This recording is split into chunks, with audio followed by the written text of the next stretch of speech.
Good morning, students. Today we are going to do the chapter Deep Waters, which is written by William Douglas. Now, before we start this chapter, I would like to tell you the meaning of this deep waters.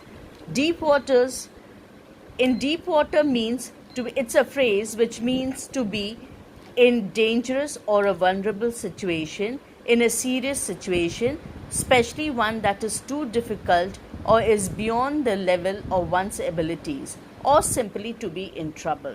So when someone is in trouble, someone is in a very vulnerable situation, dangerous situation, and it is difficult for him to solve this situation, overcome this situation. He is said to be in deep water. So deep water is a phrase which means to be in difficulty. So here, when we are talking about this chapter, about the title of this chapter, deep waters, it can mean literally the deep water, the water in the pool which was very deep, and at the same time it also means to be in trouble, in some kind of a difficulty. Now, when you know this, when you understand this meaning of this title of this chapter, you will be able to understand the chapter better and properly, because here it stands both to be in trouble and also to be in the depth, in very deep water, literally in water that is very deep. Or so here in the story, the author was thrown by one of the bullies into the deeper side of the swimming pool. So this also means deep water. Now come to the summary. William Douglas talks about his fear of water and thereafter how he finally overcame it. The autobiographical element in the lesson is used to support his discussion of fear. As a small child, as a very small child of about 9 to 10 years old, he was thrown into the deeper side of the swimming pool and he started sinking. And at that moment, the fear that he had, the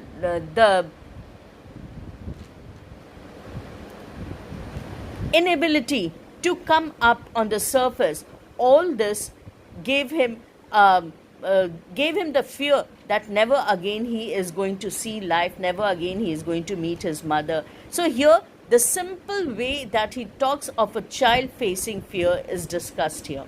Now, the author's aversion to water. We start with the discussion of this chapter or the summary of the chapter. So here, why did the author had the aversion to water, dislike for water? When did this dislike start? It started when he was 3 or 4 years old. He visited a beach in California with his father. He stood with his father in the surf. Surf means the wave. The waves knocked him down and swept over him. He was covered with water. He had bruised in water. Breath was gone, frightened. And he was buried in water. He was buried in water and his breath was gone and he was very frightened. It was from this moment that he had the fear of water and a dislike for water. Father laughed, not understanding his fear. There was the terror in his heart at the overpowering force of the waves, and it gave him a sort of a terror at the overpowering force of waves.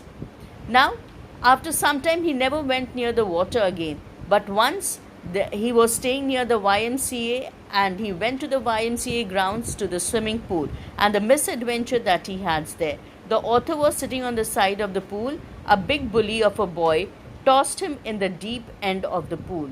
The author landed in a sitting position, swallowed water, and went at once to the bottom. So the author did not know how to swim at that time, and he was pushed in the deeper side of the pool by a big bully, a boy who was a bully, and he pushed him. And when the author fell into the water, he was in the sitting position and he swallowed the water. As a result, he started going to the bottom. The author was very frightened, but he planned that he would jump and come to the surface, paddle to the edge of the pool. So he planned that as he went down, when he went down to the surface, his legs touched the surface, he would give a big push or jump up and come to the surface and paddle to the end of the pool. Now, what was the impact of this? Its impact. He tried this 3 times, but he was unsuccessful. Though he could see the sunlight, but in the water. He could see the sunlight in the water, but he could not come, his head could not come out on the surface of the water. As a result, thrice he tried to come up, and thrice he went down like a stone. And the third time he just was so weak that he gave up. Now, what was his impact? He was weak and trembling, shook and cried when he lay in his bed, could not eat with. Now, this is what its impact. This was the impact when he went with his father to the swimming pool. He was weak and trembling, shook and cried when he lay on his bed, and could not eat for night. For days a haunting fear remained in his heart. The slightest exertion upset him and made him wobbly in the knees and sick. No, this is what happened with him when he came back after the pool. When he was rescued after the third time, when he tried to come up, there were some people who noticed him, and he was brought out of the pool. Now, when he was brought out of the pool, when he went home, he was weak and trembling, shook and cried when he lay on his bed, and could not eat that night. He was very shocked, he was very frightened, and he could not eat anything that night. For days a haunting fear remained in his heart. The slightest exertion upset him and made him wobbly in the knees and sick in the stomach. And he was so nervous that even if there was a little exertion, any little hard work, and he was wobbly in the knees, his knees would start shaking, and he was sick in the stomach, never went back to the pool. As a result, he never went back to any of the pool near the water bodies. As a result, what happened? The fear remained in river. The fear remained in a river or pool. His legs would become paralyzed. His fear remained, and whenever he went to a river or pool, his legs would become paralyzed. They would not move up.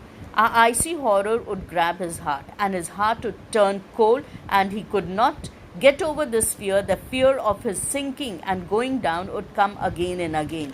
Deprived Douglas of enjoying water sport ruined his fishing, and because of this fear, he could not enjoy any kind of water sport, nor could he go for fishing. In canoes in Maine lakes, bass fishing in New Hampshire, trout fishing on the Dutchess, salmon fishing on the Columbia, fear of water followed. Wherever he went, with his friends, with his relatives, with his family members, there was always that fear of the water, and he never enjoyed fishing or any kind of water sports. But as he grew up, he tried to conquer his fear. He saw that he's not able to enjoy his life, so he'd like to conquer his fear. What did he do for it? Engaged an instructor to learn swimming. The instructor made him practice 5 days a week in art. Put a belt around him, a rope attached to the belt went through a pulley that ran on an overhead cable. Inspector held on to the end of the rope. The author went back forth several times each day. So he was tied to a rope, to a pulley, and he was secure that he is not going to sink. If he is going to go down into the water, he will be pulled up. And this way the instructor made him go up and down the lake every day, the pool every day. For several times each day. Took 3 months and he took 3 months to learn to swim. Instructor taught him to put his face under water and exhale. And the instructor taught him that how he can put his face under the water and exhale, and then how to raise his nose and inhale, and then raise his nose just above the surface of the water and inhale oxygen. Instructor made him kick with his legs, and the instructor also made him learn how to kick with his legs. Piece by piece, he finally learned how to swim, and then piece by piece, he finally learned how to swim. Though the author had learned to swim, he still felt that the old fear would grip him again. Though he had learned how to swim, but still he had that fear that if he was left alone, that fear that would come into his heart and paralyze his legs, and he would not be able to swim again. Went to the Lake Wentworth, swam 2 miles across the lake. Then what did he do? He went to the lake all alone, Lake Wentworth, all alone, and swam 2 miles across the lake.